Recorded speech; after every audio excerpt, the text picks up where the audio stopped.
Então, dando início aí ao evento, né? Boa tarde a todos. Né? Uma grande satisfação a gente estar realizando agora o terceiro seminário dessa série, né? Chamada Big Tech Talks.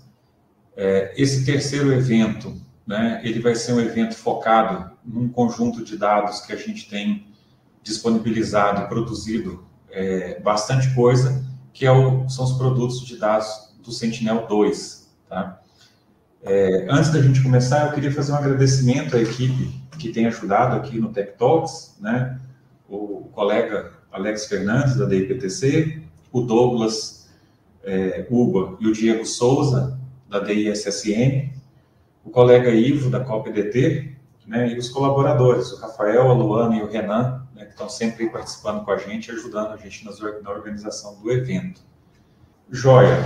Bom, então esse terceiro evento da série Tech Talks, né, a gente está chamando ele de acesso, visualização e processamento de imagem Sentinel-2, utilizando aí o ecossistema do Python para a gente fazer, para a gente realizar algumas atividades desse experimento. Vai ser conduzido por mim, né, Gilberto, né, eu sou tecnologista do INPE, tenho aí uma graduação em computação, em ciência da computação pela Universidade Federal de Ouro Preto e mestrado e doutorado em computação aqui no INPE, tá? E eu tenho atuado aí na parte do desenvolvimento de geotecnologias há quase 25 anos, tá?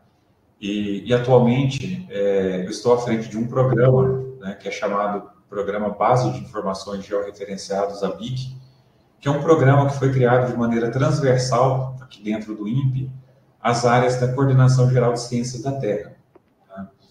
A CGCT, ela é uma coordenação, ela que se destaca bastante pela disponibilização e produção de muitos dados geoespaciais, né?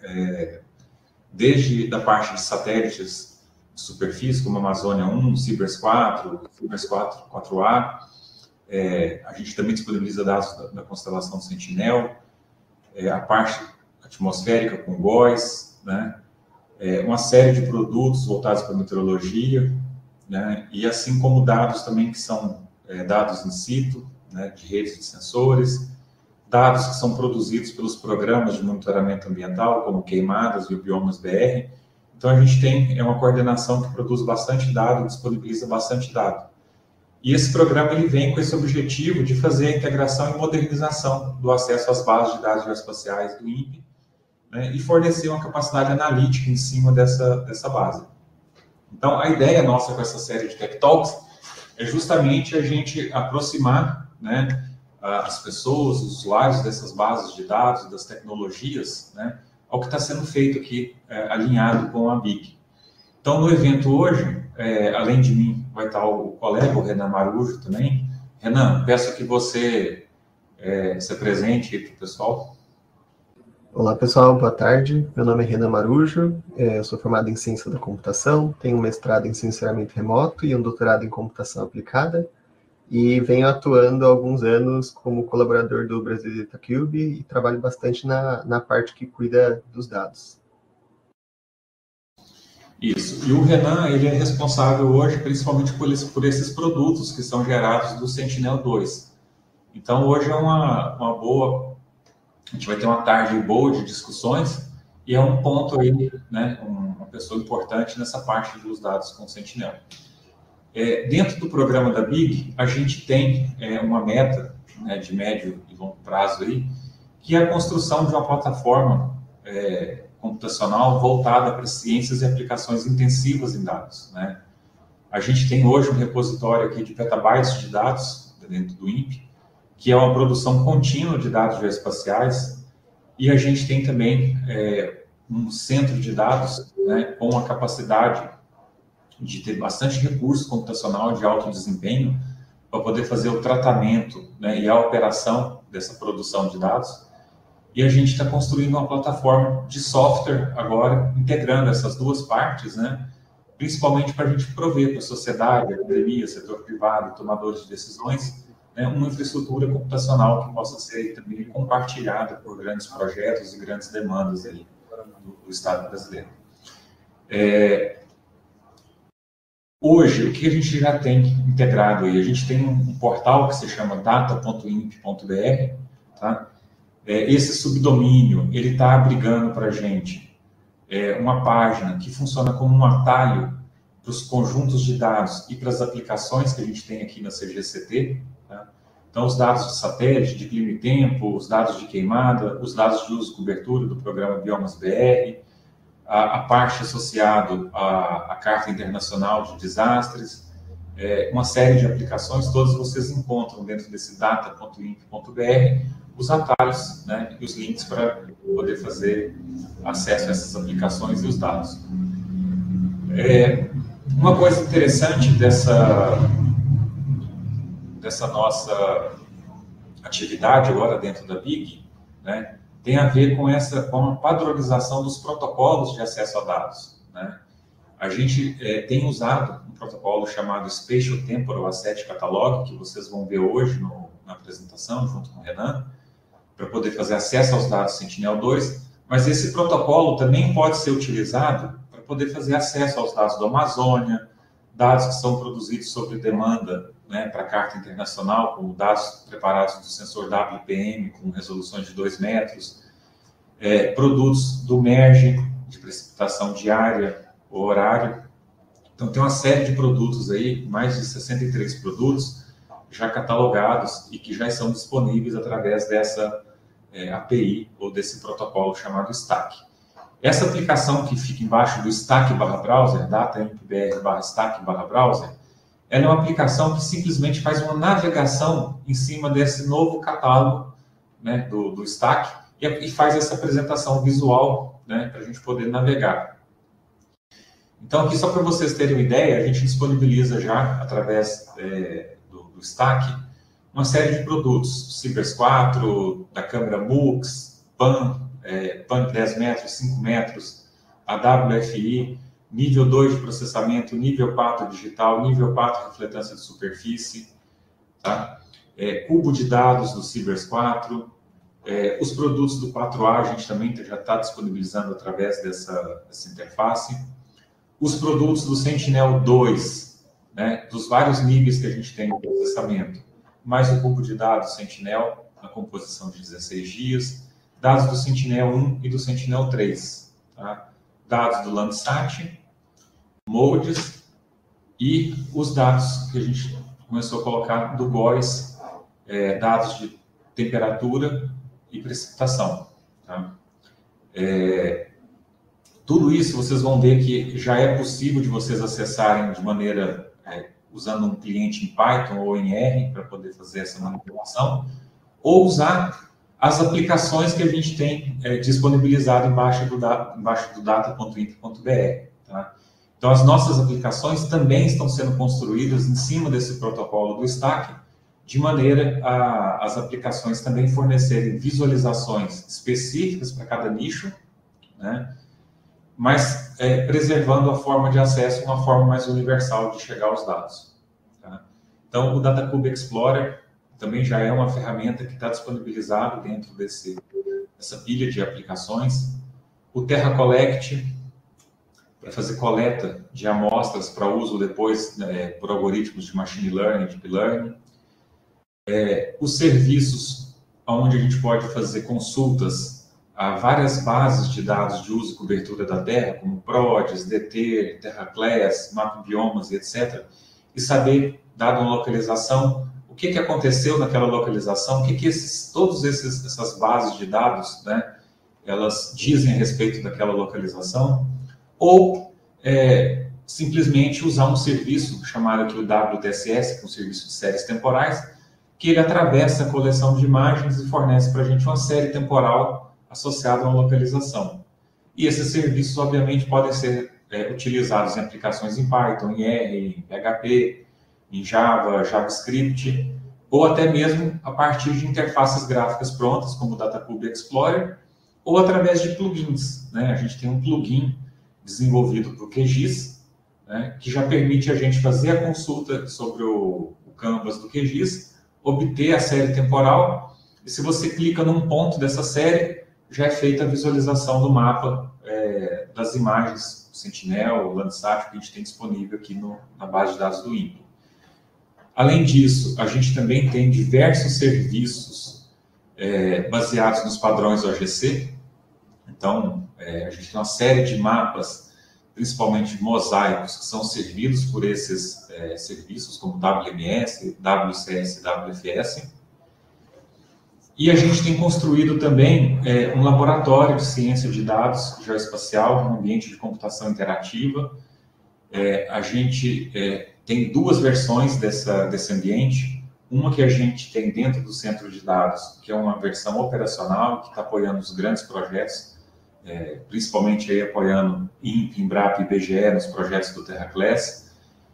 O pessoal do Biomas BR também, com a parte do desmatamento, e o programa Queimadas, que é um ambiente que ele já une a capacidade da gente de oferecer uma capacidade computacional, né, com melhor desempenho, pronta para ser usado no ambiente Jupyter, junto com as linguagens R e Python, né, e a gente lançar as aplicações a partir desse ambiente. Então, o RStudio, o QGIS, o Metview, são aplicações que estão prontas para serem usadas do lado do servidor, né?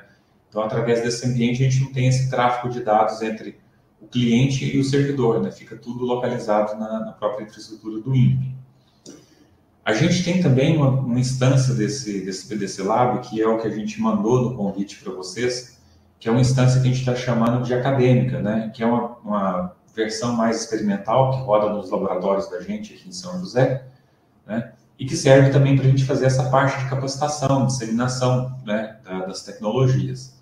Então, o que muda, basicamente, é o subdomínio, que, em vez de ser data.imp.br, é geolab.imp.br. Tá? A gente também tem um catálogo de metadados, onde a gente oferece muito mais conjuntos de dados, tem um mapeamento muito maior dos conjuntos de dados que a gente tem na instituição. Então, os laboratórios, pesquisadores, grupos de pesquisa têm uma série de produtos também sendo disponibilizados. E embaixo desse endereço do GeoNetwork, vocês também encontram mais informações. Tá? Então, isso aqui é só para dar uma contextualizada para todos, já que a gente tem nem todo o Tech Talk, né? A gente tem as mesmas pessoas participando. Então, eu gostaria muito que ficasse claro que a gente está promovendo essa série pensando muito nessa questão da integração e da modernização dessa infraestrutura de dados e serviços que a gente tem no INPE. O Big Tech Talks, voltando ao Big Tech Talks de hoje, principalmente, né, a gente vai utilizar um ambiente de computação interativa. A gente mandou, junto com a mensagem, quem quisesse abrir a conta, a gente abriria uma conta no ambiente. Tá? O Renan vai fazer o uso desse ambiente e todo o material ele vai ficar disponível nesse endereço aqui. Aí eu vou pedir para o Douglas e para o Alex compartilhar no chat o endereço dessa galeria de códigos aqui para o pessoal. Tá? E é interessante também a gente ver que a gente tem bastante gente aqui do Brasil, né? Então, esse seminário está abrigando aí bastante gente e vai ser bem legal a gente ter esse espaço, que é um espaço para a gente poder interagir com os especialistas, no caso o Renan, né? Tá aí o Alex, o Douglas, e é para ser um ambiente menos formal, tá? Então, sintam-se à vontade também durante as apresentações para fazerem perguntas, tirarem dúvidas, tá? Fiquem à vontade. Então, Renan, vou passar a palavra para você para continuar. Bom, então, pessoal, como o Griber mencionou, o objetivo de hoje é a gente usar parte, né, dessas tecnologias que estão sob o guarda-chuva da Big, né, no DataINP, para utilizar dados do Sentinel-2, mas antes da gente trabalhar com esses dados, é importante entender um pouco sobre esses dados e o contexto que eles estão. Então, existe o programa Copérnicos, que é uma cooperação entre a Comissão Europeia e a Agência Espacial Europeia para desenvolver serviços de observação da Terra por satélites, e nesse programa tem a família de missões do Sentinel. Então, eles são diversos radares e instrumentos multiespectrais com uma estratégia de longo prazo. E ter uma estratégia desse tipo, ela beneficia, por exemplo, estratégias que olham para o tempo. Então, você consegue ter um histórico temporal bem de forma como o Landsat tem feito. Né? A gente tem a série histórica do Landsat desde os anos 80, o Sentinel a gente começa a ter essa abordagem também de ter o presente e ter diversos anos para serem observados. E esses conjuntos de dados do Sentinel, eles são gratuitos, então qualquer pessoa pode acessar, e eles são distribuídos por diversos hubs que entregam esse conjunto de dados. Cada hub tem as suas estratégias de arquivamento e disponibilidade. O Brasil, por meio do MCTI, ele fez um acordo de cooperação com a União Europeia, e de modo que o INPE se tornou um repositório espelho desses dados. Então, ao invés de a gente ter que acessar o fornecedor original desse dado, a gente tem esse dado localizado fisicamente aqui no Brasil. Então, é muito mais rápido de ter acesso a esse dado. E, além dessa velocidade, também tem a questão da disponibilidade, né? Porque esses hubs que distribuem esses dados, eles têm as suas políticas. Então, alguns hubs, por exemplo, guardam só as imagens do último mês. Então, com essa forma de ter esse repositório espelho localizado no Brasil, a gente tem para todo o território nacional, então, imagens do Sentinel-1, 2, 3, sendo que esse conjunto de dados tende a ser ampliado para os demais sensores, e de fácil acesso para qualquer pessoa utilizar. Então, aqui um pouco sobre a timeline do Sentinel-2. Ele foi lançado em 2015. Para o Brasil, nós temos poucas imagens ali em 2015 e 2016, mas com o lançamento do Sentinel-2B em 2017, a gente começa a ter uma maior quantidade de imagens. Então, com esses 2 satélites em operação, a gente tem uma revisita de uma mesma localização a cada 5 dias. Então, nessa constelação do Sentinel-2 tem essa revisita, e mais recentemente, né, então no final do ano passado, foi lançado o Sentinel-2C, que a ideia desse satélite é substituir o 2A, então, para cumprir essa estratégia de longo prazo dessas constelações do Sentinel. E está previsto para ser lançado em 2028 o Sentinel-2D, que substitui o 2B. Então, hoje em órbita, a gente tem 3 satélites dessa constelação, o 2A, o 2B e o 2C. Então, e a revisita mínima para uma mesma localização é a cada 5 dias. Os satélites do Sentinel-2, eles carregam um sensor chamado MSI, que é o Multispectral Sensor Imager. Ele tem 13 bandas multispectrais. Então, tem uma banda no azul costal, as bandas do azul, verde e vermelho. Como inovação, ele trouxe, para esses sensores de média resolução espacial, ele trouxe as bandas do Red Edge, que são bastante úteis para estudos de vegetação. É interessante notar que ele tem 2 bandas no NIR, então tem a banda 8 e a banda 8A. Essa banda 8, ela tem largura bastante semelhante com as bandas NIR do Landsat 7, do Landsat 5, enquanto que a 8A, que é essa banda mais estreita, ela é mais similar com as bandas NIR do Landsat 8 e Landsat 9. Além disso, tem as bandas 9 e 10, né, que é respectivamente o Water Vapor e para detecção de cirros, e 2 bandas no infravermelho de ondas curtas. Aqui a gente nota também que uma característica dos dados do Sentinel-2 é que ele tem algumas bandas que são na resolução espacial de 10 metros, outras de 20 e outras de 60. O dado é distribuído numa grade chamada Military Grid Reference System, que é o MGRS. Ela tem uma cobertura global.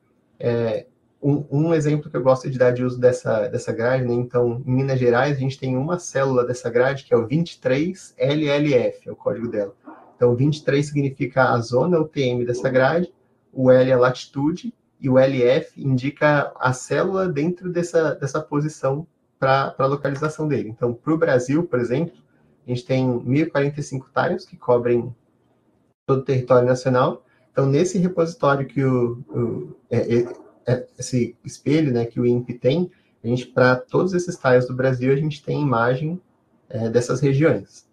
Esse conjunto de dados é interessante notar que, como ele segue a distribuição nessa grade, né, então não é a passagem original do sensor, então o sensor passa fazendo um imageamento e esses conjuntos de dados são distribuídos dentro dessas células aqui. Então você tem pequenos pedaços dessas imagens. Então, às vezes acontece de você ter, a gente chama informalmente, né, de retalhos, né? Então você tem, por exemplo, em uma mesma passagem do mesmo dia, você tem em uma cena a parte de cima e em outra cena a parte de baixo.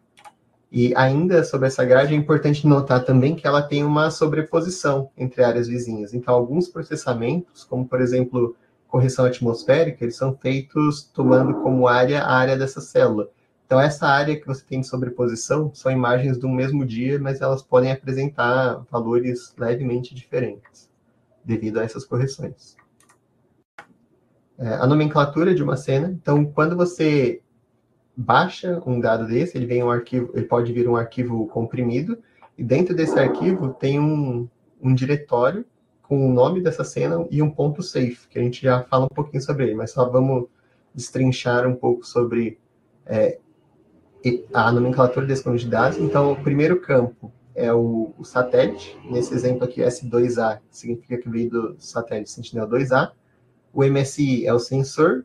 L2A é o level do produto. A gente já comenta daqui a pouquinho também sobre os diferentes níveis desse produto. O terceiro campo é a data de imageamento desse dado, seguido pelo baseline. O baseline ele é como se fosse uma versão das ferramentas e processamentos utilizados para gerar esse dado. A órbita que esse satélite passou, a célula da grade de distribuição e a data que esse conjunto de dados foi processado. Então, toda a cena Sentinel-2 tem toda essa informação no CineID. Esse formato SAFE, que ele é distribuído, é o Standard Archive Format for Europe. Ele foi adotado para a distribuição desses conjuntos de dados e é até interessante que ele é um formato de diretório, não um formato de arquivo. Então, existe uma especificação desse formato que especifica quais diretórios deve ter dentro dele. Então, com isso, algumas ferramentas que utilizam metadados, por exemplo, podem tirar bastante proveito dessa organização. Então, quem utiliza, por exemplo, o Snap, que é um software gratuito para trabalhar com imagens orbitais, ele consegue ler essa estrutura de arquivo e já carregar esses metadados.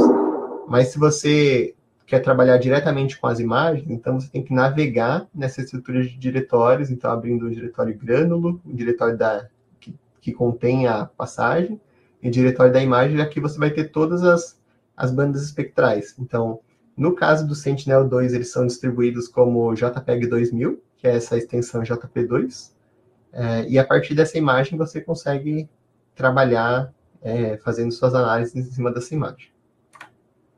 Então, sobre os níveis de processamento desses conjuntos de dados do Sentinel-2. Alguns níveis de processamento, um usuário externo, como nós, não tem acesso, que são os level 0, level 1A e um level 1B. Nós temos acesso aos dados no nível L1C e o L2A. O L1C é reflectância no topo de atmosfera, e o L2A é esse produto L1C que passa por um processo de correção atmosférica. Então, ele gera, então, a reflectância de superfície. Para fazer esse processamento, para gerar o L2A, no Sentinel é muito utilizado o Senticore, que é uma ferramenta disponibilizada para fazer esse processo de correção atmosférica. Ele é disponibilizado gratuitamente, ele é um pouquinho complicado de executar, mas para quem tiver interesse em executar esse processador, você pode fazer a instalação. Inclusive, a gente criou um Docker para facilitar a instalação dele. E quando você tem esse produto L2A gerado com o Senticore, você tem algumas bandas adicionais que ele gera. Então, você tem uma banda de Aerosol Optical Thickness, de vapor d'água e um Cine Classification. Esse Cine Classification é uma banda auxiliar desse conjunto de dados e ela indica para cada pixel o que é aquele pixel segundo essa classificação. Então, ele indica primeiramente, se tem dado naquela região, se ele é uma área de no data, se teve algum defeito na hora de fazer o imageamento, se tem alguma sombra de nuvem, se tem neve, se ele era livre de nuvem, então, por exemplo, vegetação, não vegetação e água. E essa máscara aqui, né, que ele fornece, essa classificação, ela é bastante útil para diversos processamentos. Então, quando eu for mostrar ali os conjuntos de dados, eu vou mencionar os cubos de dados que são gerados pelo Brasil Data Cube. E o Brasil Data Cube, por exemplo, usa essa banda para selecionar os melhores pixels para comporem uma imagem. Então, tira as nuvens e as sombras de nuvens usando essa máscara. Só que só lembrando, essa máscara não é perfeita, né? Ela contém erros, porque ela é gerada ali também de forma automática. Então, alguns detalhes sobre os dados Sentinel-2. Quem for trabalhar com imagens a partir de 2022, do dia 25 de janeiro, tem que se atentar que tem um offset nesse conjunto de dados. Então, as imagens do Sentinel-2, geralmente, elas variam ali entre 0 e 10 mil. em um número inteiro, né, no JP2, e dividindo esse número por 10.000, você obtém ali um valor de reflectância. Só que a partir dessa data aqui de 2022, tem que fazer uma pequena continha, né? Então tem que subtrair 1.000 dessa imagem. Então, nesse gráfico aqui a gente mostra uma diferença. Tem que ter uma atenção também, porque eles começaram a fazer um reprocessamento dos conjuntos históricos. Então, imagens antes de 2022, eles estão atualizando para esse baseline 5, então também tem essa questão do menos 1.000.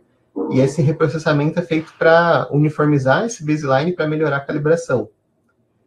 E como eu mencionei, as imagens elas são distribuídas e processadas pelos tiles da grade MGRS. Então, essas correções atmosféricas elas são feitas por essas células, né, que eles chamam de grânulos. E essas áreas de sobreposições vizinhas, elas têm algumas pequenas diferenças ali que podem variar entre 1 a 5%, dependendo do alvo. Além disso, em alguns casos, podem aparecer efeitos de visada de ângulo nessas imagens, porque o Sentinel-2 ele tem uma visada bastante ampla. A máscara que eu mencionei, que é aquela classificação, ela pode conter falhas. Então, eu mencionei que ela tem alguns errinhos, né, para vocês terem ideia de alguns errinhos que a gente já encontrou. A gente já encontrou, por exemplo, neve na Bahia, então acontece alguns pixels com pequenas falhas assim, mas no geral ela é uma máscara muito boa.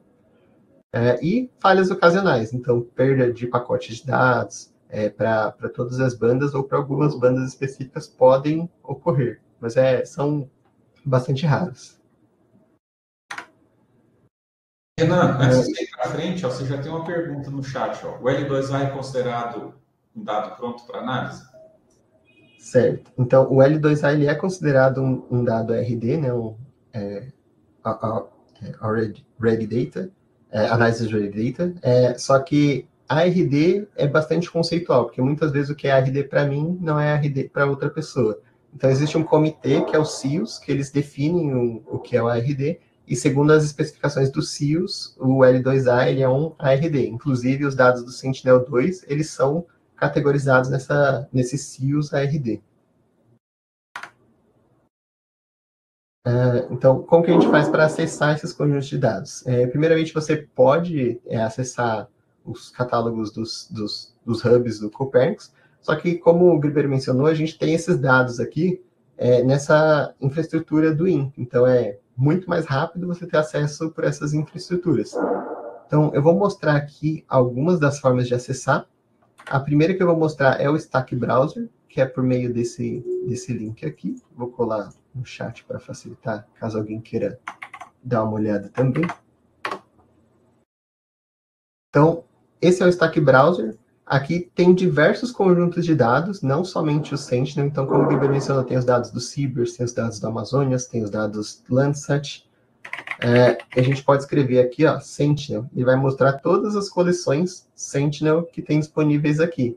Então, tem classificações, tem o produto L1C, tem o produto L2A, tem o produto L2A convertido para COG, já entra um pouquinho mais em detalhes daqui a pouco, tem alguns mosaicos, tem os cubos de dados, então tem diversos conjuntos aqui através desse Stack Browser. E é importante notar que esse Stack Browser, o BDC Explorer que eu vou mostrar aqui, eles são todos construídos em cima da especificação Stack que o Gilberto mencionou. Então, vou mostrar um pouquinho de como que a gente acessa pelo BDC Explorer também. Então, para quem não conhece, esse aqui é o BDC Explorer. Dados Sentinel-2, a gente tem alguns cubos de dados, mas a gente tem também as coleções de dados Sentinel-2. Vou pegar a COG só para demonstrar. Eu ativei aqui, vou selecionar uma área de interesse, colocar um período de tempo menor, só para ilustrar. E aqui ele carrega as imagens para a gente. Eu dei azar, peguei uma imagem com bastante nuvem aqui. Só que aqui em cima a gente tem essa timeline que a gente consegue avançar no tempo para essa região. Então aqui a gente tem as diferentes imagens. Eu peguei uma área com muita nuvem. Então você pode usar o BDC Explorer para acessar essas imagens, assim como você pode usar o Stack Browser. E para algumas APIs, né, então você pode usar diretamente o Stack. A gente vai rodar alguns scripts em Python ali para fazer a consulta e o acesso a essas imagens. E essas aplicações, por baixo dos panos, elas estão utilizando essa especificação do stack. E, além disso, tem plugin para o QGIS também para usar o stack dentro do QGIS. Então, só para falar um pouquinho mais sobre as coleções Sentinel que a gente tem disponível, no catálogo ali a gente tem as coleções Sentinel-1, Sentinel-2 e Sentinel-3. Hoje a gente vai tratar um pouco mais sobre o Sentinel-2. Sentinel-2 a gente tem o L1C e o L2A. O L1C e o L2A, ambos, eles estão disponíveis nesse formato que a gente chama de bundle, que é nada mais nada menos do que o arquivo compactado. Então, se você tem interesse em obter esse arquivo para fazer algum processamento em cima dele, você pode baixar o bundle inteiro. O problema é que, como ele vem todas as bandas espectrais dentro desse arquivo, ele acaba ficando ali com cerca de 1 GB ali de tamanho, né? E, além desses produtos, a gente tem o mesmo produto L2A, só que aberto, né? Então, em vez de estar compactado, ele vem num formato que é o COG, que é o Cloud Optimized GeoTIFF. Então, só lembrando, os dados Sentinel-2 eles são disponibilizados como JP2. Nessa coleção L2A COG, é o mesmo conjunto de dados, não tem nenhum processamento feito para mudar os valores desse conjunto, ele só é convertido para esse GeoTIFF com essa flag de cloud. E essa flag de cloud, ela é bastante útil para serviços de visualização, porque aí você consegue visualizar só uma parte da imagem, você não precisa carregar ela inteira. E esse conjunto de dados estando com as bandas abertas, você consegue carregar bandas específicas que você quer trabalhar, então você não precisa buscar todas as bandas. E o COG, ele organiza o seu conjunto de dados em blocos, então você consegue, se você tem uma área de estudo que não utiliza a cena inteira, você consegue carregar só um pedaço daquela imagem. Então, no exemplo que a gente vai rodar na parte prática, eu vou mostrar utilizando um pacote para fazer a extração só de um pedaço dessas imagens. Além dessas coleções de imagens, tem também os cubos de dados, que são produtos gerados pelo Brasil Data Cube. De forma bem resumida, assim, os cubos de dados, eles são esse produto do L2A-COG, só que eles são agrupados de 16 em 16 dias. Então, a gente tem uma composição temporal. Então, de 16 em 16 dias é feita uma escolha de melhor pixel para representar aquele período de 16 em 16 dias. E a vantagem de ter um cubo de dados é porque, primeiro, você vai ter uma grade que não tem sobreposição, diferente da grade do MGRS.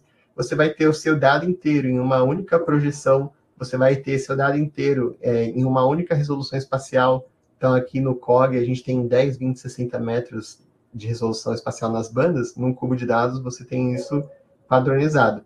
Então, um cubo de dados, ele faz com que os pesquisadores foquem-se nas análises e não no processamento desses conjuntos de dados. Então, é bastante útil para diversas aplicações.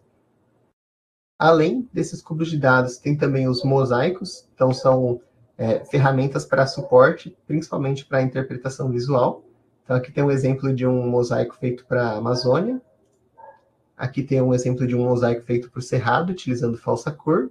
E aqui um exemplo de um mosaico multitemporal. Então, para essa reserva Yanomami, você tem diversos tempos desse mosaico.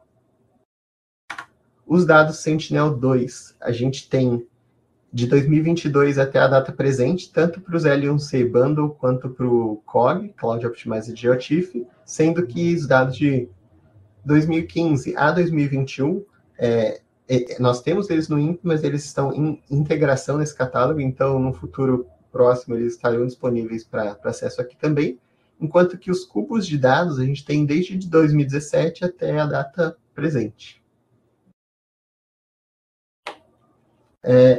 Se a gente vai para a nossa parte prática agora, se alguém quiser aproveitar e tirar alguma dúvida a respeito dos dados Sentinel-2, a gente pode responder.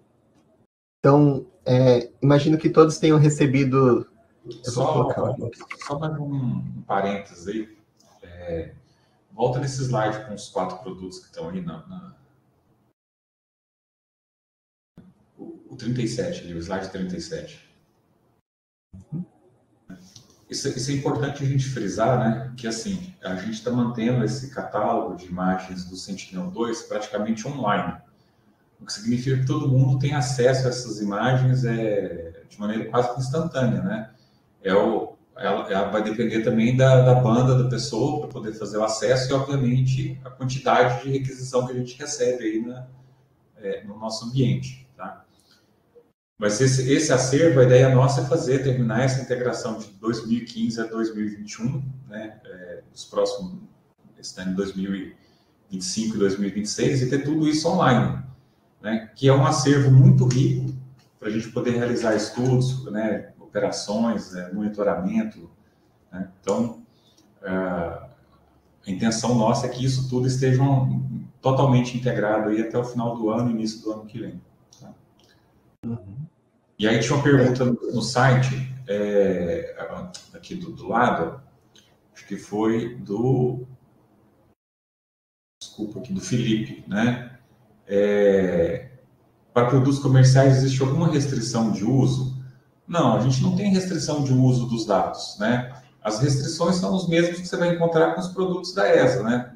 Não vai fazer sentido você vender a imagem, mas vender o serviço utilizando a imagem, ela é o que a gente espera, né? Que a sociedade aí, que as empresas aproveitem desse ativo, né? Para poder também oferecer aí novos produtos, inovação. E alguém perguntou também se tinha a possibilidade de usar através de APIs, né?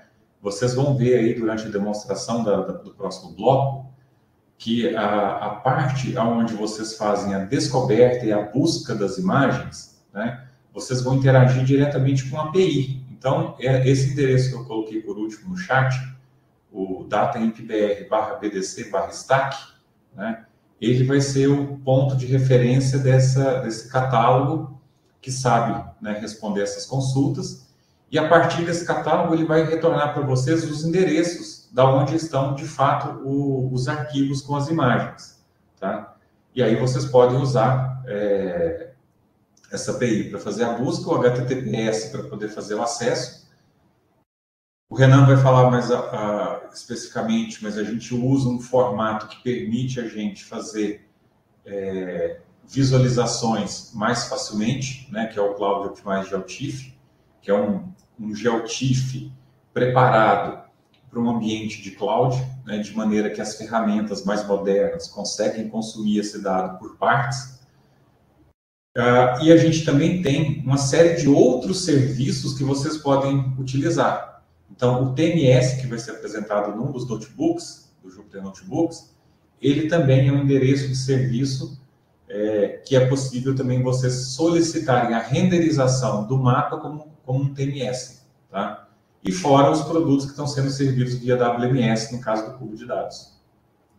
Então, Renan, acho que era isso, era só para complementar. Uhum. E só para mencionar também, né, sobre essa questão do acervo, né, os hubs, alguns deles mantinham imagem do último mês, outros do último ano, e esse espelho que a gente está fazendo, a gente está deixando todo esse histórico já pronto para ser acessado. Então, se a pessoa quer uma imagem lá de 2022, o dado já está pronto, ela já tem acesso instantâneo, né? Não precisa de uma requisição para preparar o dado, diferente de alguns hubs. Então, vou colocar aqui no chat o link para o Code Gallery. Para quem não conhece, tem esse repositório do GitHub do Brasil Data Cube, que é o Code Gallery. Aqui a gente coloca diversos exemplos de uso das ferramentas que foram desenvolvidas no Brasil Data Cube, que hoje estão sob o guarda-chuva da Big, né? Então a gente está nesse domínio do DataImp. Então, nesse repositório tem diversos exemplos de como usar essas ferramentas. Então, hoje a gente vai focar em algumas ferramentas, uso do Stack, do WTSS e do TMS para usar esses dados do Sentinel-2 usando Python, mas quem trabalha com R também tem diversos exemplos aqui, tem alguns outros serviços que a gente não vai mostrar hoje usando esses conjuntos de dados. Recomendo dar uma olhada aqui dentro desse repositório. Nesse repositório tem um diretório chamado Jupyter, Eventos, Big Tech Talks. Aqui estão sendo armazenados os Jupyter Notebooks que a gente está executando nos Big Tech Talks. Então, do Big Tech Talk 2 está aqui e do 3 também. Vou só colar o mesmo link aqui, só dentro do diretório.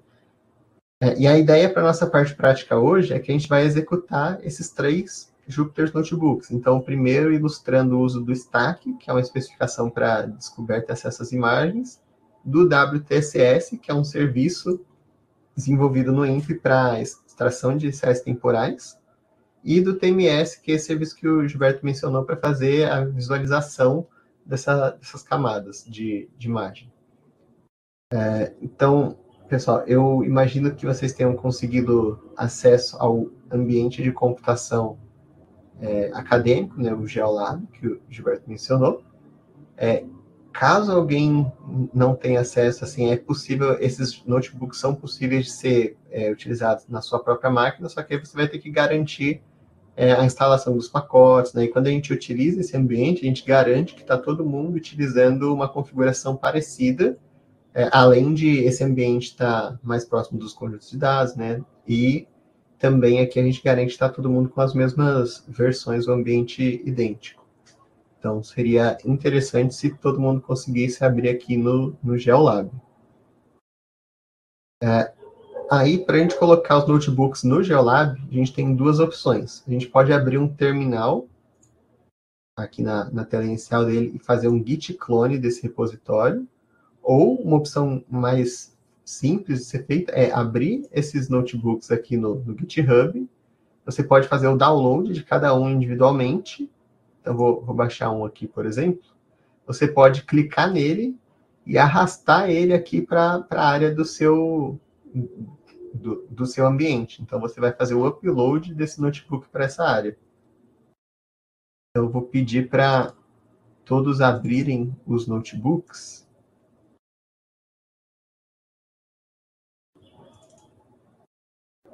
Tem algumas pessoas que estão informando que estão sem acesso. Acho que o Gilberto está... A gente ativou uma leva de contas que chegou para a gente antes das 10 da manhã, tá? Infelizmente, não dá tempo da gente ativar durante o evento. Tá? Aí a sugestão, acho que é acompanhar, como o Renan falou, né? A gente não vai usar nenhum recurso computacional que exija uma demanda muito grande, tá? Então, dá para vocês acompanharem também usando o Colab ou o Kaggle, que é um dos 2 ambientes. Tá? A vantagem da gente estar usando esse ambiente do DC Lab é que a gente já tem todas essas bibliotecas instaladas e isso está funcionando na infraestrutura da gente. Tá? Bom, eu vou clonar o repositório aqui novamente, porque eu já tinha executado e está com bastante coisa aberta aqui. Só um minutinho. Para quem quiser rodar em outro ambiente ou até mesmo no GeoLab, a gente pode copiar o link do GitHub. Você pode vir no terminal, fazer um git clone e o repositório. Aí, no caso, eu já fiz, o meu tá aqui já. Então, meu notebook está aberto. Uma coisa importante para ser feita aqui nesse notebook, antes da gente começar a executar código, né? Aqui no canto superior direito, a gente consegue mudar o kernel que ele vai estar utilizando. Ele tem esse WiPy kernel e o Geospatial. O Geospatial a gente consegue utilizar diversos pacotes que já estão instalados. Então, nesse notebook que nós vamos executar, por exemplo, ele vai utilizar o Folium, GeoPandas, que são pacotes do Python. Nesse Geospatial ele já está instalado, enquanto que no outro provavelmente tem que instalar. Então, vou pedir para quem acessar o ambiente do GeoLab, clicar aqui no canto superior direito e mudar esse kernel para Geospatial. E para a gente aproveitar o nosso tempo, pessoal, eu vou passar um pouco mais rápido sobre algumas coisas que são mais voltadas a Python e não para a nossa aplicação. Então, por exemplo, aqui nessa primeira parte, a gente vai começar executando essas linhas de códigos para importar os pacotes. Deixa eu só voltar aqui um pouquinho. Essa célula, ela está abrindo um shapefile local em disco. Então, aqui tem essas instruções para passar um caminho e usar um read do GeoPandas para abrir ele. Só que essa célula de baixo faz a mesma coisa, só que em vez de abrir local, ele está abrindo o shape que está hospedado nessa URL. Então, eu não vou entrar muito em detalhes nessa parte do GeoPandas para abrir um shapefile, mas o importante é que a gente roda essa parte, a gente tem um GeoPandas com um shape carregado.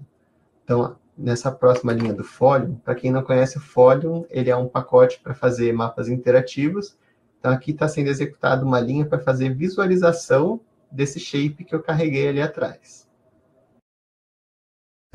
Então, executando essa célula, a gente tem aqui, esse é o shape que foi escolhido para ser trabalhado. A gente pode pegar algumas variáveis, como, por exemplo, um bounding box desse shape para ser utilizado como se fosse uma área de estudo. Então, a gente usa esse box para buscar por imagens. Então, aqui, para fazer a busca das imagens, a gente vai falar um pouquinho sobre o Stack. Quem participou dos Tech Talks anteriores já conhece um pouco do Stack. Eu vou explicar aí novamente, porque imagino que tem algumas pessoas que não participaram desses Tech Talks anteriores. Então, o Stack, ele é uma especificação, ele é o Spatial Temporal Asset Catalog, então é o catálogo de ativos espaço-temporais. E o Stack surgiu devido à demanda de ter uma forma unificada para acessar e descobrir dados. Então, por exemplo, se você quisesse buscar por um dado Landsat, você tinha que seguir a API da USGS para perguntar o que tem de dados para dados Landsat para minha área. E a API da USGS é diferente da API, por exemplo, da Copernicus. Então, se você quisesse um dado Sentinel-2, que seria diferente de uma API de acesso para descoberta dos dados do INPE. Então, cada provedor de dados tinha a sua API. E o Stack ele surge como uma forma para padronizar esse acesso. Então, a comunidade adotou bastante essa especificação e hoje ela está sendo utilizada em diversas aplicações. Então, como a gente mostrou ali, o Stack Browser, o BDC Explorer, e fora do país também está sendo amplamente adotado. O Stack ele funciona com 4 entidades, que é o catálogo, a coleção, o item e os assets. O Stack Catalog ele é um endereço que você vai utilizar, em que vai estar, os seus conjuntos de dados vão estar ali. E esses conjuntos de dados são justamente as coleções de dados. Então, por exemplo, se a gente vai trabalhar com o Sentinel-2, a gente tem o Sentinel-2 L1C, que é o topo de atmosfera, e o L2A, que é a refletância de superfície. Então, eles são diferentes coleções, porque eles têm diferentes processamentos. Então, uma coleção, ela agrupa aqueles conjuntos que têm o mesmo processamento. Os itens são pedaços dessa coleção. Então, para um determinado lugar, em um determinado tempo, você tem os itens. Então, vamos supor que a gente tem uma coleção Sentinel-2 de dados para o Brasil, que é justamente a coleção que a gente tem cadastrado no stack do DataInp. Então, tem a coleção Sentinel-2. Vou pegar uma cidade de Minas Gerais como área de estudo e eu vou ter diversas imagens ao longo do tempo. Então, para cada data, né, de 5 em 5 dias, por exemplo, eu tenho uma imagem. Cada uma desses conjuntos de imagens são os itens. E os assets é cada um dos arquivos que compõem esses itens. Então, eu tenho um arquivo para a banda do azul, eu tenho um arquivo para a banda do vermelho, eu tenho um TXT que me dá metadado de ângulo, eu tenho um JPEG ou um PNG que me dá um thumbnail. Cada um desses arquivos é um asset. Então, o Stack, ele te fornece formas de navegar dentro dessas coleções para encontrar os itens e ter acesso aos assets, tudo isso por meio de links. Então, para uma API acessar esses conjuntos de dados, você consegue acessar de forma bem facilitada. Então, se você quer fazer uma busca, você passa uma região, um período de tempo e diversos filtros, como, por exemplo, quantidade de nuvem, e você consegue ter a URL para acessar cada um desses assets. Então, para utilizar o Stack, né, então o Stack ele é essa especificação, existe um serviço Stack em execução nos servidores do INPE, e para consultar esse Stack, a gente vai usar um cliente para utilizar esse serviço. Então, aqui a gente vai usar um cliente do Python, existe esse pacote, que é o PyStack Client. Se você estiver executando aqui no ambiente do GeoLab, ele já vai estar instalado. Se você estiver usando algum outro ambiente, você provavelmente precisa instalar ele usando esse comando pip install PyStack Client. Aqui a gente mostra a versão que ele está atualmente, então ele está na 0.8.5.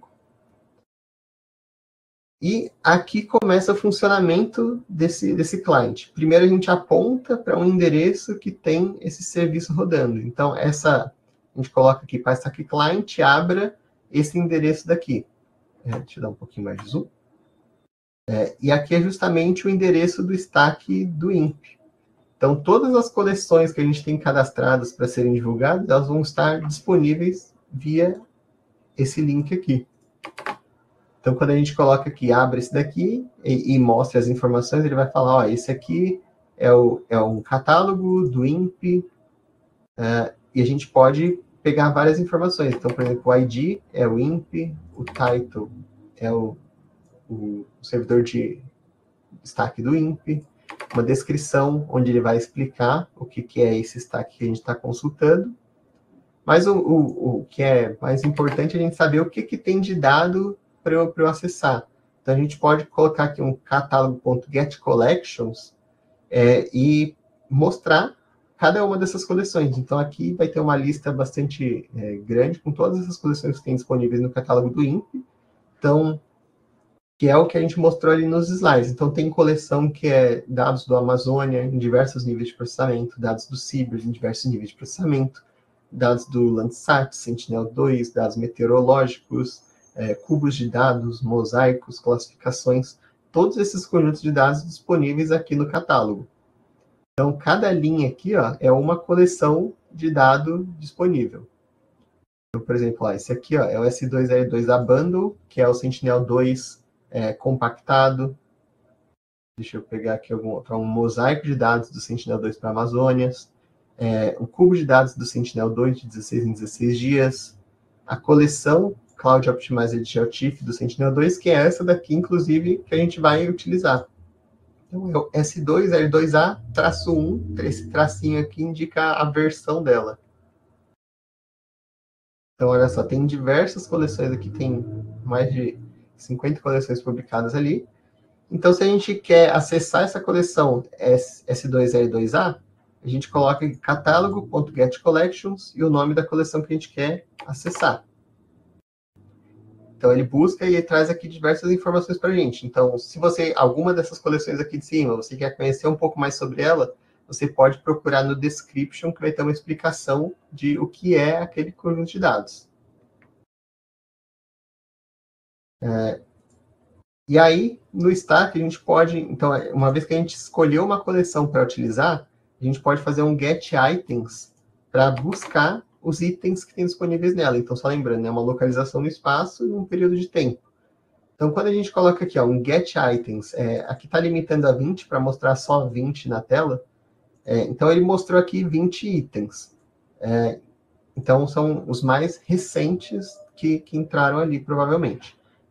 Só que quando a gente faz isso, a gente está pegando do catálogo do Brasil inteiro. Então, o Brasil, como a gente viu, ele tem mais de 1000 células do MGRS, que é a grade de dados do Sentinel, e diversos períodos de tempo. Então, é interessante a gente filtrar as regiões que a gente quer. Então, o stack ele possui um método search, que a gente consegue passar, por exemplo, uma área. Então, aqui tem o catálogo, que já está onde está o endereço do INPE.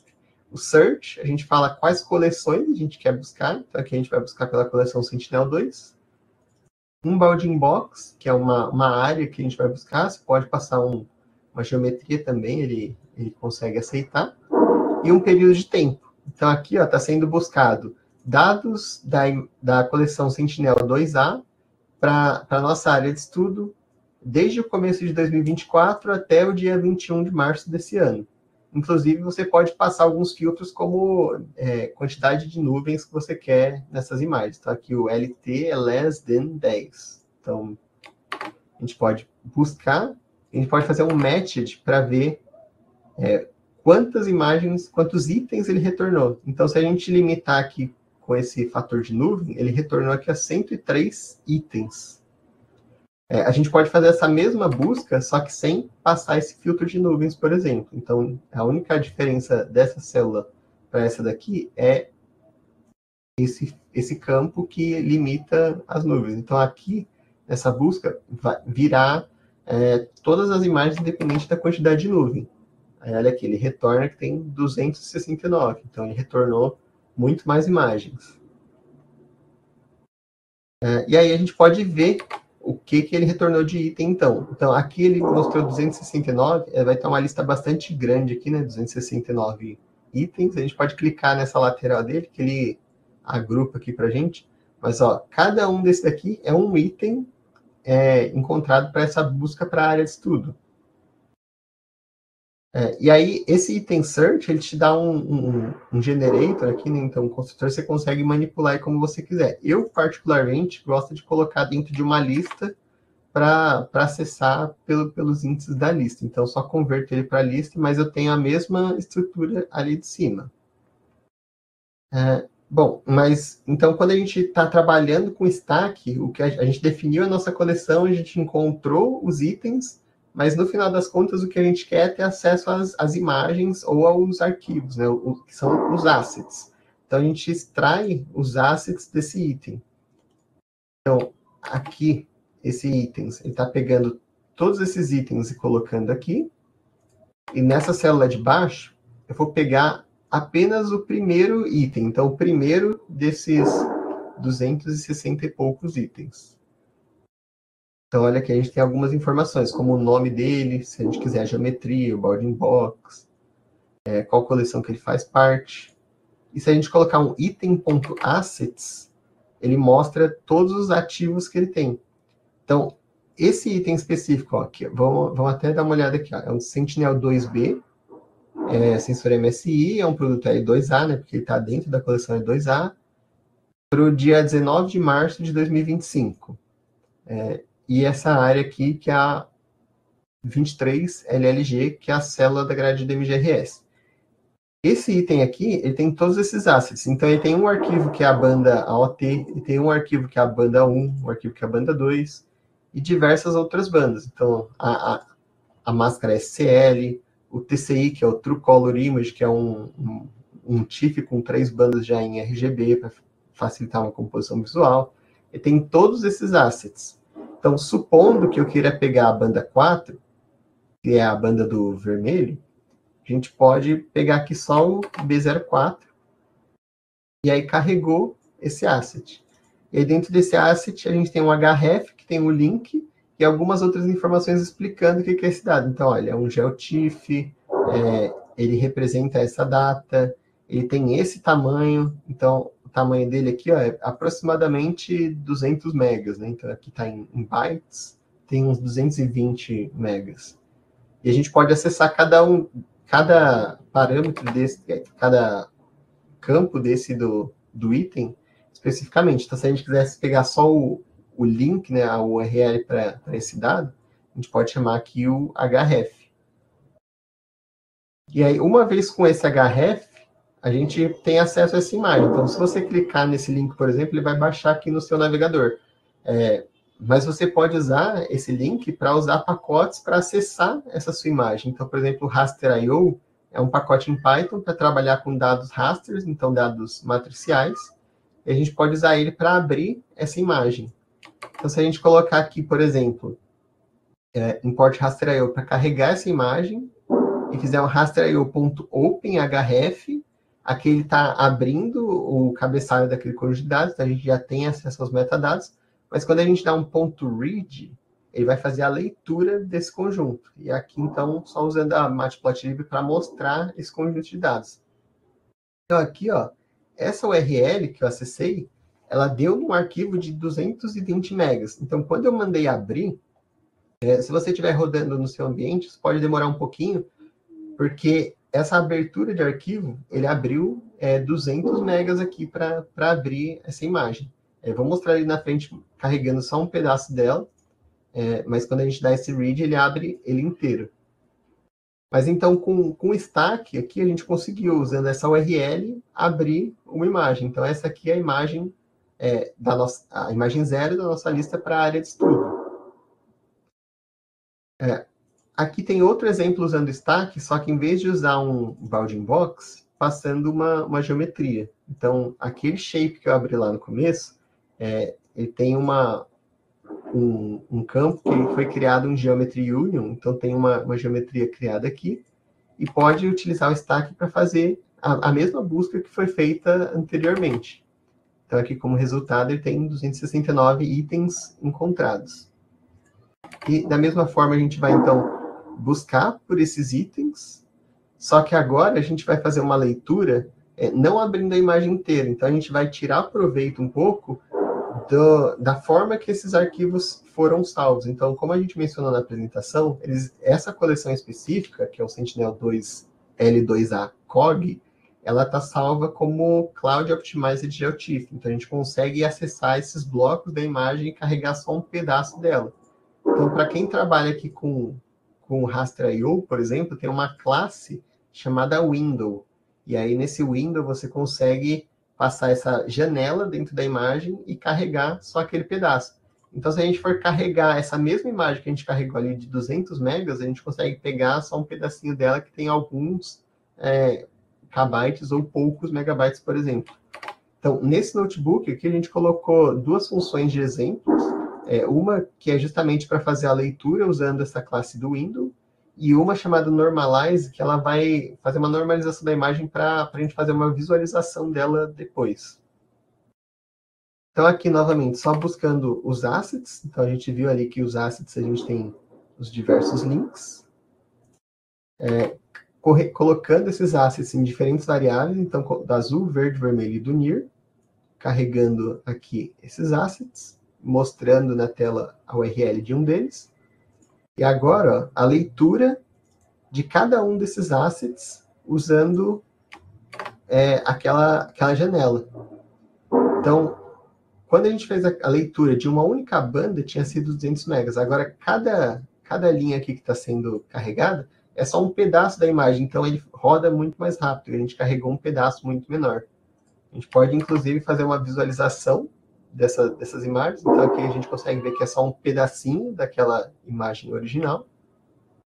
E uma vez que a gente tem essa imagem com Raster.io, aí você tem um mundo de aplicações para manipular esse dado. Então, você quer fazer uma visualização fazendo uma composição de cor verdadeira. Você pode estacar essas imagens, então, que é a nossa função de normalize, ela faz justamente isso, e colocar na Matplotlib para fazer essa visualização. Então, aqui uma cor verdadeira, então a sequência, né, B04, B03, B02, que é, respectivamente, as bandas do vermelho, do verde e do azul.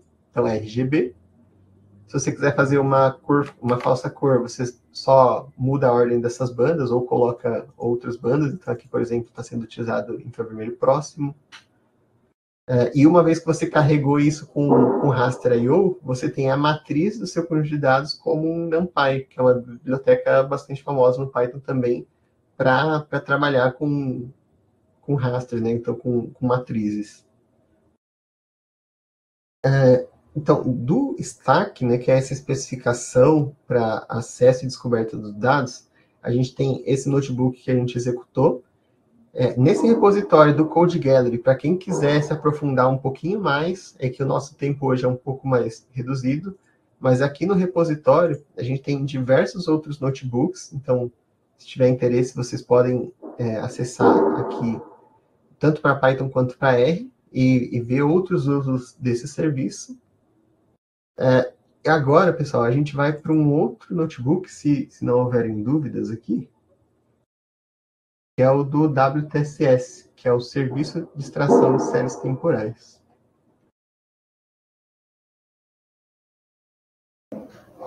Pessoal, se vocês quiserem fazer alguma pergunta, aproveitem aí, ó.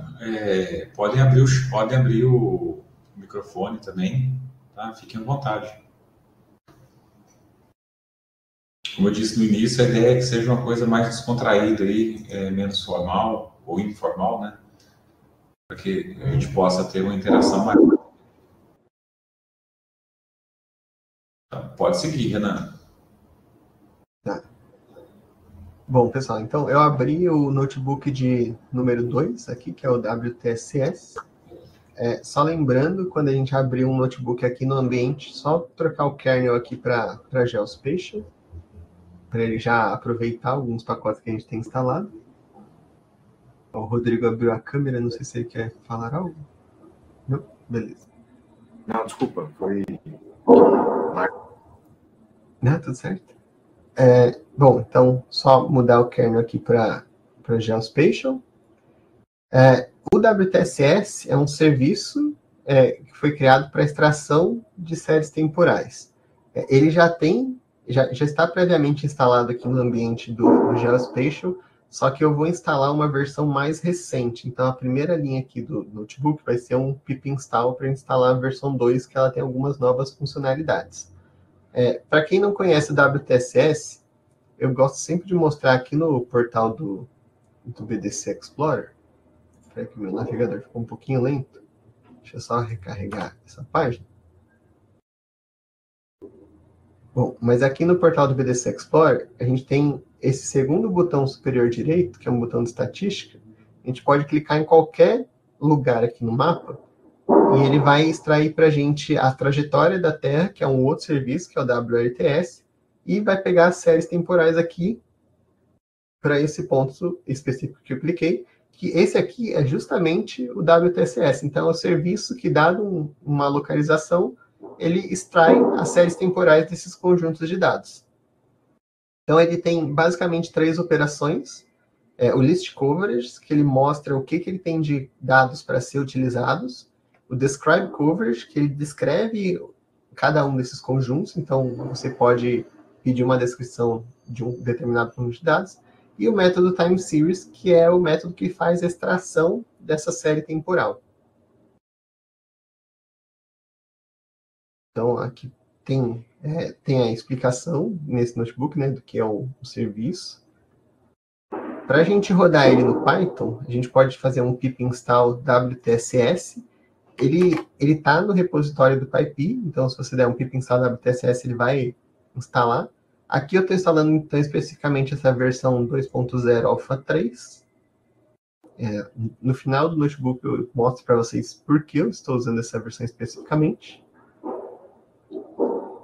Então, aqui a gente dá um import e mostra a versão. Então, aqui ele mostrou que eu estou com a versão 2. Se, por acaso, algum de vocês mostrar que está com uma versão antes da versão 2, você, então, precisa instalar a versão mais nova e só se atentar que tem que dar um restart no kernel, né, para carregar. Mas imagino que todo mundo rodou o pip ali primeiro antes do import, então ele vai mostrar aqui o 2.0. Então, lembrando de como que a gente fez no Stack, né, para começar a utilização do serviço, a gente aponta esse serviço para esse cliente para uma URL onde tem esse serviço rodando. Então, aqui, da mesma forma, a gente fala que o WTSS está executando, ele escuta nessa URL aqui. Então, a gente coloca essa URL. A gente chama o primeiro método dele, que é o coverage, que ele vai falar o que tem de dados para ser utilizado.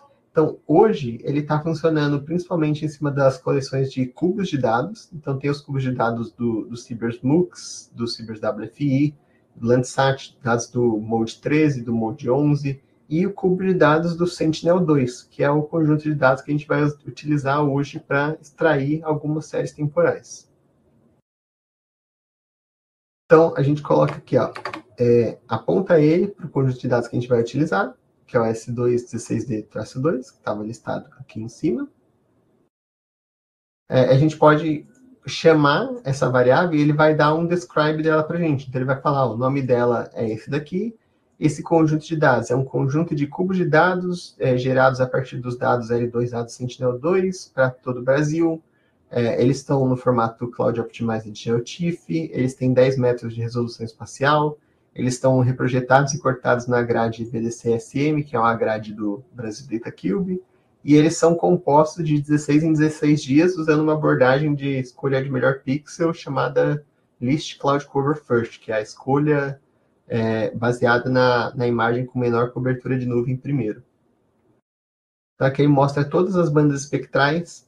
Então, tem aquelas 13 bandas espectrais que a gente mostrou na apresentação do Sentinel-2. além das máscaras de nuvem e alguns outros dados, e tem também algumas bandas que são específicas do cubo de dados. Então, bandas que mostram quantas imagens livre de nuvem tinham, quantas imagens tinham no total, índices de vegetação já pré-computados, então, por exemplo, EVI, NDVI, NBR, e diversas outras informações, como espaço e tempo desse conjunto de dados.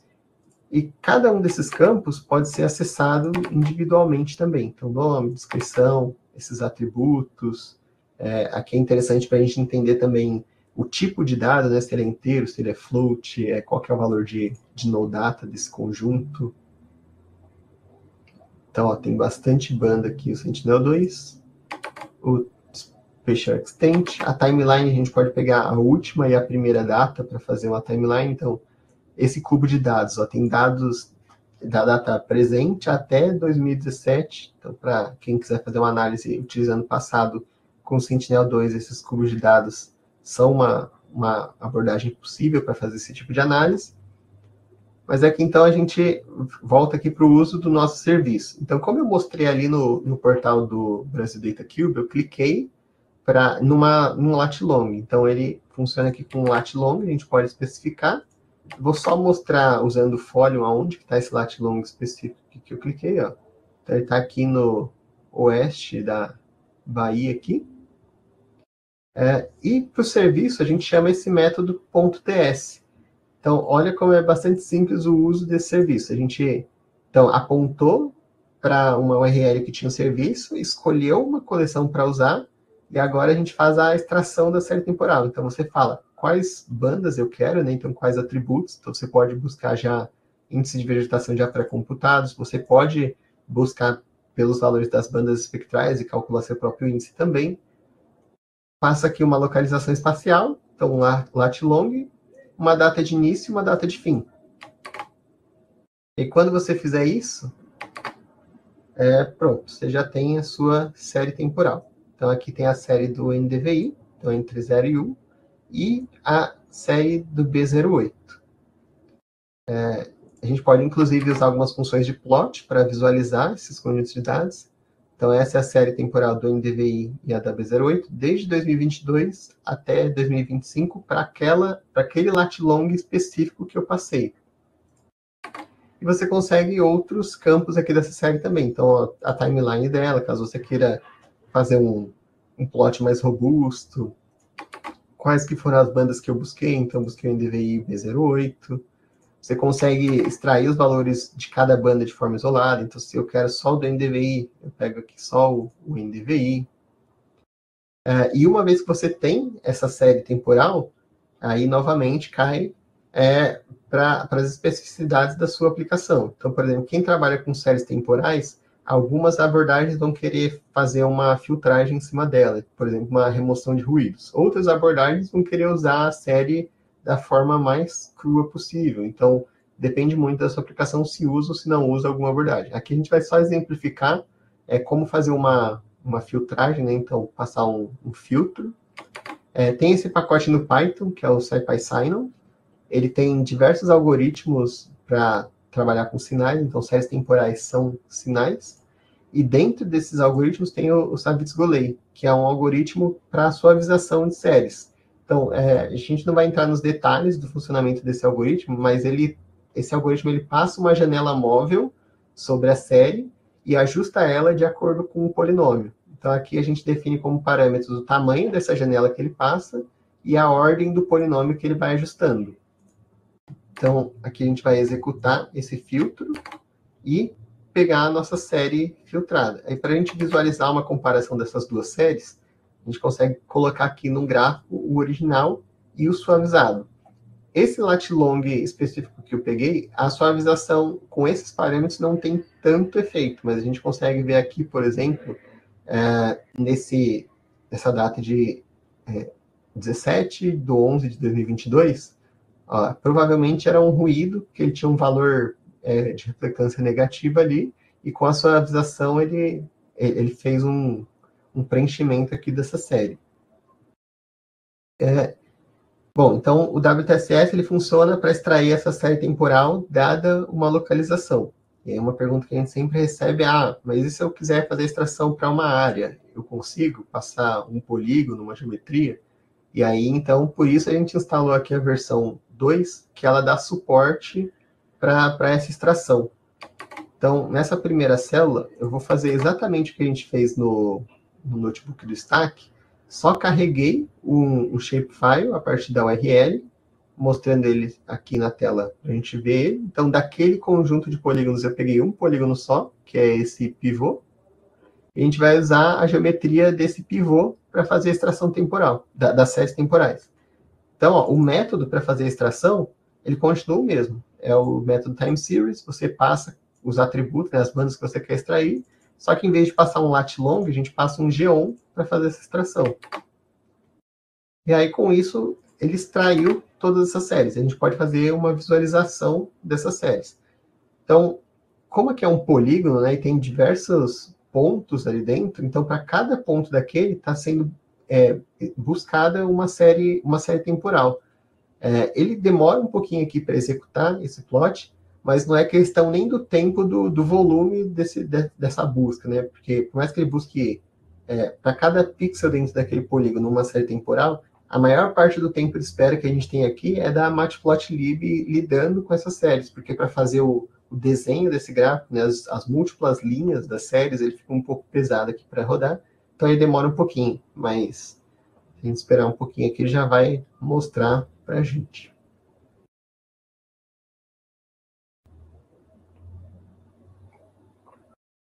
Ó, então, aqui ele mostrou para a gente o NDVI e o B08. Então, eu não sei se aqui na tela vocês conseguem ver, mas tem pequenas linhas aqui, né? Cada uma dessa linha é uma série temporal dentro daquele polígono. E aqui a gente tem também, então, a mediana e os quartis desses conjuntos de séries que representam as séries dentro daquele pivô central. Acho que alguém queria comentar alguma coisa?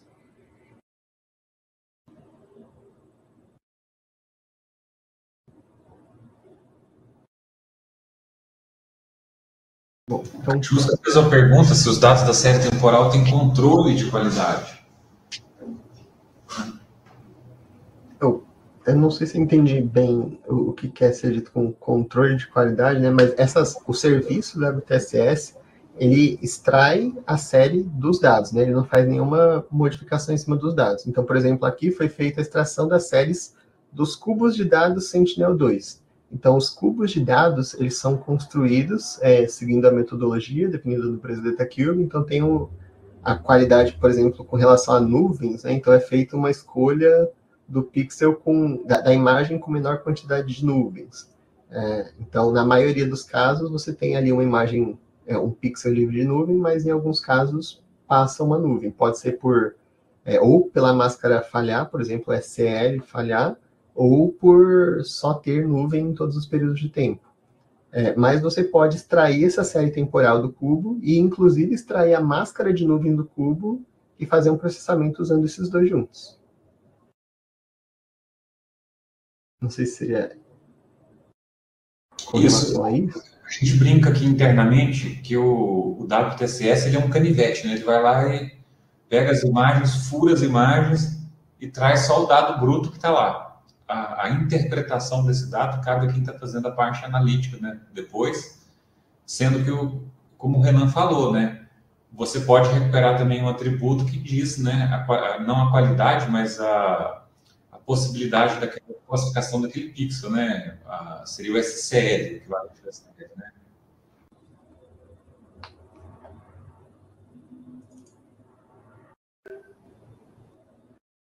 Bom, aí ó, só pegando carona nessas perguntas, né? A gente ainda não tem o WTSS funcionando para o catálogo GOES, isso está na nossa lista aí de itens para fazer funcionar, né? Para todos os dados que estão ali embaixo do data.inc.br, tá?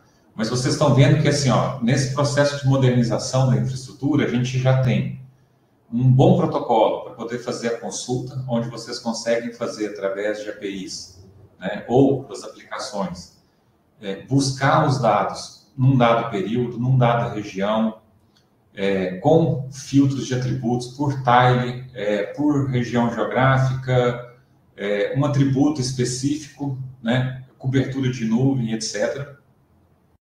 O acesso depois disso, como é feito tudo via HTTPS, isso é feito de uma maneira muito mais simples, né, principalmente para os produtos que estão sendo disponibilizados no formato COG, né, o GeoTIFF no formato COG.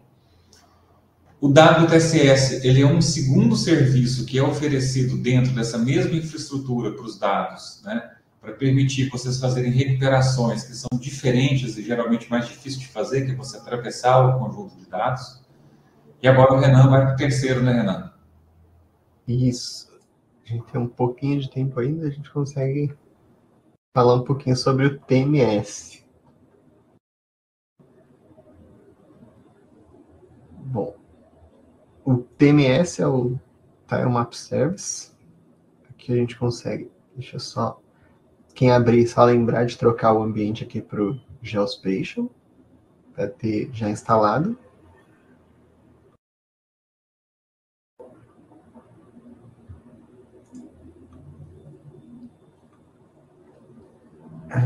Peraí que o meu ele só deu uma... Ele ficou ali na parte de cima. Aqui agora vem.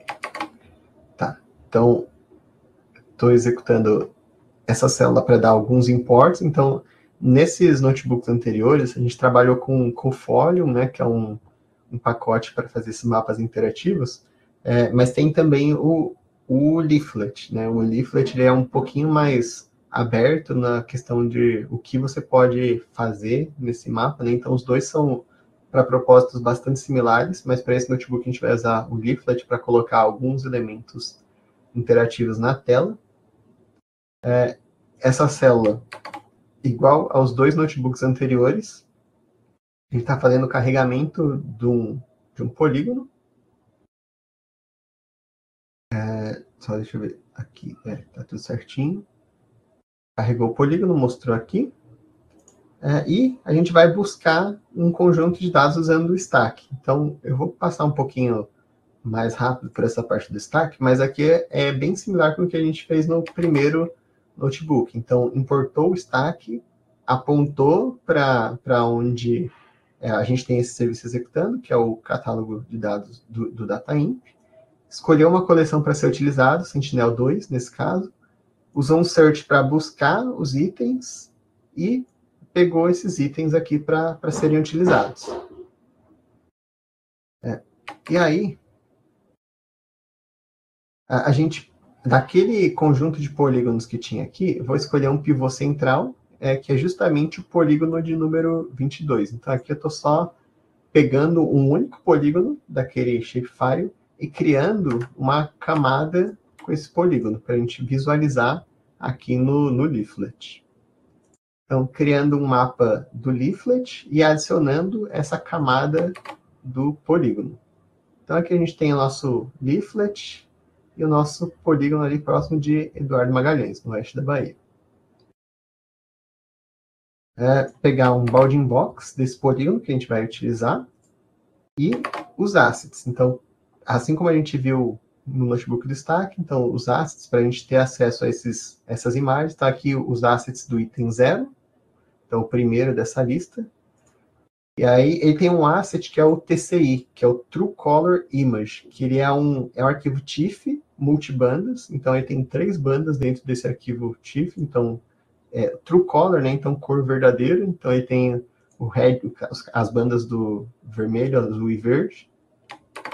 E a gente pode aqui pegar o link desse asset. Então aqui, ó, DataInf, se a gente acessar essa URL, a gente vai cair nessa imagem TIFF multiband.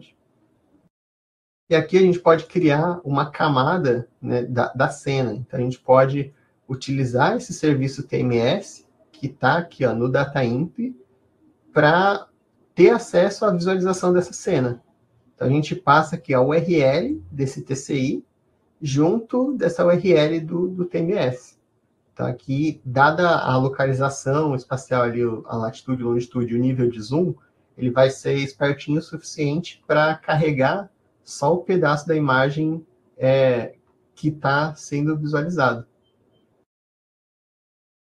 Então, deixa eu rodar esse daqui. E aqui no nosso mapa, então está sendo criado um mapa usando o IPyLeaflet, está sendo adicionada a camada do polígono, que é esse polígono aqui que a gente está vendo, e está sendo adicionada essa camada do TMS. Então, essa imagem que está de fundo aqui, que a gente está vendo agora, é justamente uma imagem que está disponível no catálogo. Se eu der um zoom out aqui, ó, vai chegar uma hora que não tem a visualização, porque a imagem que foi buscada, ela compreende essa área daqui. Então, foi adicionado só esse pedaço. E aqui no leaflet é interessante que ele tem algumas opções, né? Então você pode ocultar algumas camadas, caso você queira, você pode brincar, ele é bem interativo quanto a isso. Então, a gente pegou uma única imagem do catálogo de imagens do INPE para servir como uma camada aqui. Mas a gente não precisa pegar uma, a gente pode pegar várias. Então, por exemplo, como esses itens eles estão organizados numa lista, eu vou pegar aqui o item da posição 20 e o da posição 0. Ó, o da posição 0, a gente vê aqui que ele é do dia 19/3/2025, enquanto que o da posição 20 é do dia 21, do dia 17/2/2025. Então, a gente pode usar o leaflet para mostrar essas duas imagens e a gente fazer, por exemplo, um slider para comparar essas duas imagens. Então, por exemplo, a gente pode criar uma camada com a cena da posição 20 desses nossos itens e uma outra imagem com a posição 0. Então, essas imagens com mais ou menos um mês de diferença entre elas. E colocar aqui... Só um ponto para todo mundo que está assistindo, que eu acho que é importante, né? Que assim, a gente está tentando, do lado da gente, descomplicar o acesso aos dados, né? E vocês estão vendo que, assim, o que o Renan está mostrando, nesse notebook principalmente, tudo aqui é Python, não tem... não é relativo à parte do acesso aos dados. A parte dos acessos aos dados mesmo, ó, é só esse link conectar essa URL com o serviço do TMS, né? Então, de fato, a linha que precisa para poder fazer o uso do serviço é essa linha. Todas as outras, né, são construções que a gente vai usar na linguagem, seja Python, JavaScript, PHP ou o que for, né, para poder acessar aquele endpoint ali e informar com a aplicação que ali tem um serviço, né, de um Tile Map Service ali atrás. Uhum. Bom, e aqui, então, só colocando as duas camadas, né, que vieram aqui, então, desse DataInf, no mesmo mapa interativo. Aí, então, aqui as configurações, assim, do leaflet, né, como o Weber mencionou, é Python, né? Então, você consegue colocar aqui, um botãozinho que você escolhe a camada, um botão que dá zoom. E esse, por exemplo, esse slider aqui, né, que ele muda essas imagens, também é do leaflet. O que a gente trouxe foi justamente essas camadas de fundo. Então, aqui, por exemplo, olha que interessante, em um mês de diferença, a gente consegue ver as diferenças entre essas duas imagens. E não só para que a gente buscou, né? A gente consegue ver além delas. Então, por exemplo, uma imagem era uma passagem que passou aqui mais a leste, enquanto que a outra imagem era uma passagem que passou ao oeste ali. Então, a gente consegue fazer essa visualização dessas duas cenas que ele pegou. Então, ó, que é uma na esquerda e uma na direita. E a nossa área de estudo bem numa área de sobreposição entre os dois aqui.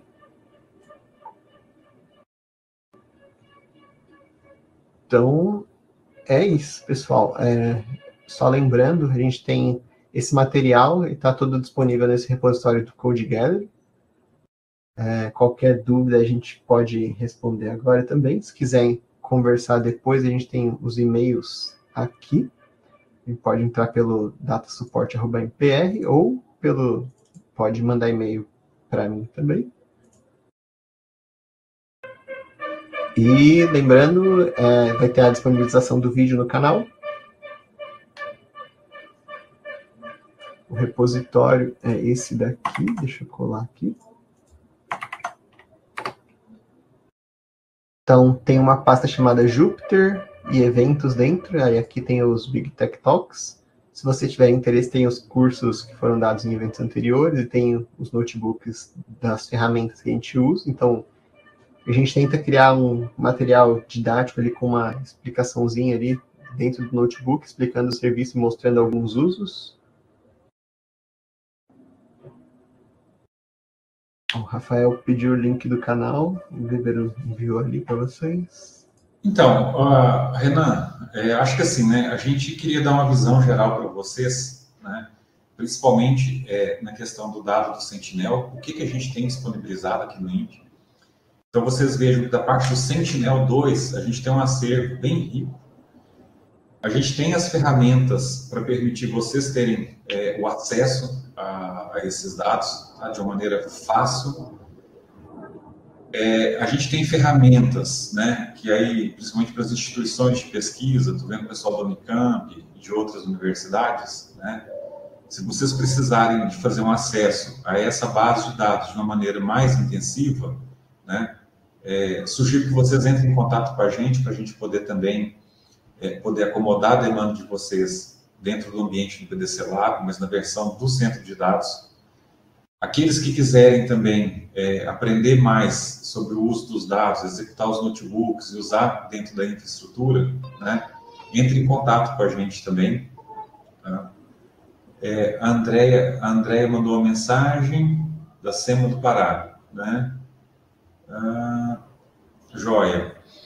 E assim, o que vocês estão vendo aqui é que 99% do que a gente apresentou nos notebooks são linhas de código de Python. O outro 1% ou menos, né, são as linhas de código que são de acesso efetivamente aos dados, né? Então fica aqui hoje a lição que a gente tem um acervo de dados do Sentinel-2 bem completo, tá? A gente tem os produtos que são espelhados, igualzinho do site da ESA, né, os arquivos zip no formato JPEG 2000, bonitinhos. A gente tem um produto derivado, já nesse formato Cloud Optimized GeoTIFF, onde você consegue fazer recuperações parciais de bandas, de partes de um arquivo. E 3 serviços de acesso, né, que são o Stack, o WTCS, para poder acessar as séries temporais, e o TMS para fazer a visualização. E, além disso, a gente tem as aplicações já dentro do site, data.in.br, que permite que vocês também fazerem a navegação nessa coleção Sentinel-2, né, a visualização, o download, através de interfaces, né, gráficas e interativas. Tá? E a gente tem um outro ambiente, que é o ambiente do PDC Lab, que ele é voltado para a gente poder fazer um processamento. Então, nesse ambiente, principalmente no operacional, a gente dispõe de equipamentos com um poder de processamento maior. Tá? Gente, vamos encerrar essa parte das apresentações. Se alguém quiser fazer pergunta ao vivo aí, pode abrir a câmera, o microfone, e a gente vai respondendo as perguntas.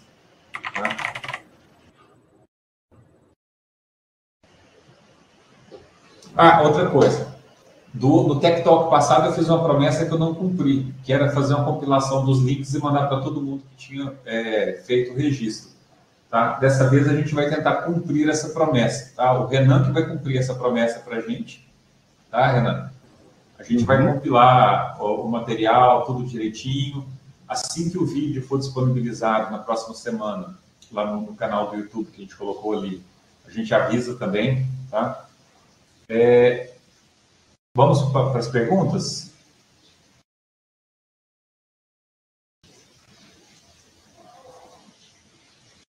Tem como colocar no slide onde tem as 3 formas de acesso aos dados do PDC? Tem sim. A gente pode colocar uma lâmina a mais ali na apresentação e depois compartilhar com vocês.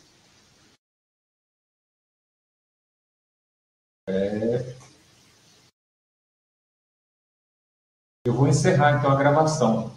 Tá?